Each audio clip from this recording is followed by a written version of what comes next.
Diabetic பேஷண்ட்ஸுக்கு single டேல 2 times sugar பார்த்தா போதுமா அல்லது 6 to 7 டைம்ஸ் பார்க்கணுமா? ஒரே நாளில் 6-7 தடவை சுகர் பார்க்கணுமா? இது அவசியமா? அழகான கேள்வி. சிங்கிள் டே ஒரே நாளில் டயபெட்டிக் பேஷண்ட்டுக்கு 6 to 7 டைம்ஸ் பார்க்கணுமா? தேவையில்லை.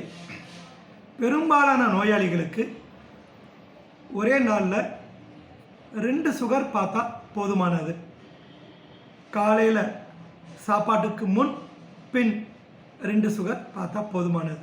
பின்ன யாருக்கெல்லாம் 6 to 7 டைம்ஸ் சுகர் பார்க்கணும்? எல்லாத்துக்கும் தேவைப்படாது. சில நோயாளிகளுக்கு மட்டும், சில குரூப் ஆஃப் பேஷண்ட்ஸ். யார் அப்படின்னு பார்த்தீங்கன்னா type 1 diabetic population, insulin requiring type 2 diabetic population, அதாவது இன்சுலின் போடக்கூடிய 2ஆம் வகை நோயாளிகள், டைப் 1ஓ டைப் 2ஓ வித் ப்ரெக்னன்சி, எல்டர்லி பாப்புலேஷன் வயசானவங்க, sugar long duration of diabetes அவங்க, இன்னும் சொல்லப்போனால் கிட்னி பலகீனம் உள்ளவங்க, சிகேடி. சிம்பிளாக சொல்லணும் அப்படின்னா யாருக்கெல்லாம் பிளட்டில் சுகர் ஃப்ளக்சுவேஷன் அதிகமாக இருக்கோ, அதிக ஃப்ளக்சுவேஷன் உள்ளவங்க, அதாவது காலையில் பார்த்தீங்கன்னா 80-90 காட்டும், டிஃபன் சாப்பிட்டதுக்கு பின்னாடி 350 போகும், மேலே போகும் கீழே வரும், பீக்குக்கு போகும் கீழே ட்ரஃப், ரொம்ப வித்தியாசம் ஃப்ளக்சுவேஷன் உள்ளவங்களுக்கு இது தேவைப்படும். இன்னும் சில நோயாளிகள் அடிக்கடி லோ சுகர் போகும், 70 மில்லிகிராம் பெர்சன்டேஜ், 70, 60, 50 கீழே போனால் படபடப்பு, தலை சுத்தல், மயக்கம், தலைவலி, குப்புன்னு வேர்வை, இந்த மாதிரி ஏதோ சில சிம்டம்ஸ், ஹைப்போகிளைசிமியா சிம்டம்ஸ் காட்டும். இந்த மாதிரி நோயாளிகளுக்கு இது பார்க்க வேண்டியிருக்கும். அப்போ இவங்களுக்கெல்லாம் பார்க்குறோம் இல்லையா?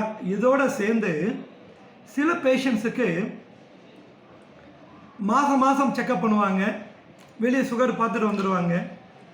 காலையில் எம்டி ஸ்டமக்கில் 80-90 காட்டும், பிரேக்ஃபாஸ்ட் டிஃபனுக்கு பின்னாடி 2 ஹவர்ஸில் பார்த்தா 140-150 காட்டும். தொடர்ந்து 7 மாதம் 8 மாதம் ஒரு பர்டிகுலர் பேஷண்ட்டுக்கு இதே போல் காட்டுச்சு. தொடர்ந்து 8 மாதம் சுகர் காலையில் ஃபாஸ்டிங்கும் 2 ஹவர்ஸும் பக்கா நார்மல். ஆனால் அந்த பேஷண்ட்டுக்கு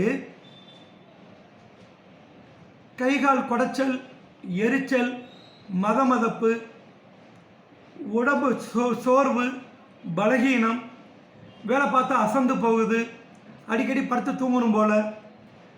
இன்னும் கூட என்ன மிஸ்டேக் பண்ணிச்சுன்னா அவருக்கு அந்த 7-8 மாதத்தில் ஒரு 3-4 கிலோ உடம்பு எடை கம்மியாயிடுச்சு.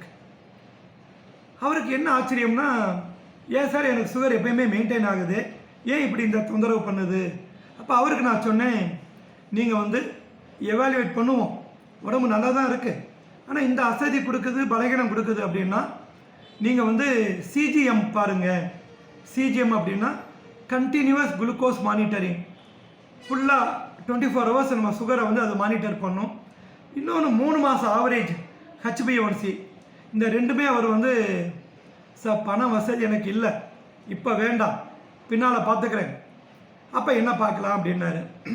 அப்போ நான் சொன்னேன், ஒரே நாளில் 6 டைம்ஸ் அல்லது 7 டைம்ஸ் சுகர் பாருங்கள். இது நீங்கள் இங்கே கிளினிக்கில் பார்த்தாலும் ஓகே, இல்லை நீங்கள் குளுக்கோமீட்டர் விலை கம்மி தான், SMBG self monitoring of blood glucose. நீங்கள் அந்த சுகர் பார்க்குற ஸ்டிக்கும் விலை கம்மி தான், மீட்டரும் விலை கம்மி தான். அது உங்களால் வாங்க முடிஞ்சதுன்னா வாங்கி வச்சு வீட்டிலையே நீங்கள் பார்த்துட்டு கொண்டு வாங்க. 3 வேளை சாப்பாட்டுக்கு முன்னாடி பின்னாடி, காலை உணவுக்கு முன் பின், மதிய உணவுக்கு முன் பின், இரவு உணவுக்கு முன் பின், இதை பார்த்துட்டிங்கன்னா போதும், நம்ம கண்டுபிடிச்சிடலாம். அவர் முதல்ல கொஞ்சம் யோசனை பண்ணார், அப்புறம் அக்செப்ட் பண்ணிக்கிட்டாரு. இல்லை சார், இப்போ நான் குளுக்கோமீட்டர் வாங்கலை, எனக்கு வீடு ஒரு 2 கிலோமீட்டர்ஸ் தான், உங்களை நான் கிளினிக்லேயே நான் ஒரு சண்டே பார்த்துட்டு போயிடுறேன்னாரு. சுகர் செக் பண்ணார். அடுத்த நாள் ரிப்போர்ட்டை பார்த்தோம். நெக்ஸ்ட் டே ஈவினிங் பேஷண்ட்டை பார்த்தேன். காலையில் சுகர் பிரேக்ஃபாஸ்ட்டுக்கு முன்னாடி பின்னாடி நார்மல் 110 150. லஞ்சுக்கு முன்னாடி ஒரு 130, லஞ்சுக்கு பின்னாடி 185. டின்னருக்கு முன்னாடி 224, டின்னருக்கு பின்னாடி 385. இதை காட்டினேன் அவருக்கு. காலையில் நார்மல், மத்தியானம் ஸ்லைட்டாக கூட, நைட்டு பார்த்தா டின்னருக்கு பின்னாடி எவ்வளோ ஃப்ளக்சுவேஷன் பாருங்கள். சுகர் ஸ்பைக் ஃபுல் அளவு மேலே போயிடுச்சு. அப்போ திருப்பி நெக்ஸ்ட் டே காலையில் பார்க்குறேன்னா பாருங்கள் அப்படின்னு. அதே போல் 110 20 மார்னிங் டிஃபனுக்கு பின்னாடி ஒரு 155 160. அவர் பயங்கர ஆச்சரியம். சார், நான் முதல்ல இந்த 6 பாயிண்ட் சுகர் டெஸ்ட் வந்து வேண்டான்னு நினச்சேன், பட் நீங்கள் கண்டுபிடிக்கணும்னு சொல்லும்போது நான் அக்செப்ட் பண்ணேன். ஆனால் பார்த்தா வந்து உண்மையிலேயே it is I opener sir அப்படின்ட்டார். அவர் படித்த பேஷண்ட்டு, நல்ல நாலேஜ் உள்ளவர். அப்போ அந்த ஒன் டேயில் நைட்டு மட்டும் பார்த்தா கூடுது. அடுத்து என்ன பண்ணோம், உணவு, அவரோட உணவு வந்து 1 week 10 days அதை ரீகால் பண்ணோம். அவர் சாப்பாடு மெத்தடெல்லாம் மாடிஃபை பண்ணோம், ஃபிசிக்கல் ஆக்டிவிட்டியை மாடிஃபை பண்ணோம், மெடிசின்ஸை கொஞ்சம் மாடிஃபை பண்ணோம். தென் வித்தின் 10 days வந்து அடுத்த 6 பாயிண்ட் சுகர் டெஸ்டிங் பார்த்ததில் எல்லாம் பக்கா நார்மல். இப்போ வந்து அவர் 1 month வந்து காலையில் மட்டும் சாப்பாடுக்கு முன்னாடி பின்னாடி, அடுத்த மாதம் மத்தியானம் சாப்பாடுக்கு முன்னாடி பின்னாடி, அடுத்த மாதம் இரவு சாப்பாடுக்கு முன்னாடி பின்னாடி பக்காவாக மெயின்டைன் ஆகுது. He is doing well. So friends, உங்கள் டாக்டர் வந்து உங்களுக்கு இந்த மாதிரி 6 பாயிண்ட் சுகர் டெஸ்ட்டோ 7 பாயிண்ட் டெஸ்ட்டோ சொன்னாங்கன்னா டினை பண்ணாதீங்க, அக்செப்ட் பண்ணுங்கள். Let us all come together to create awareness about diabetes. Let us work together to provide good quality of life. Thank you.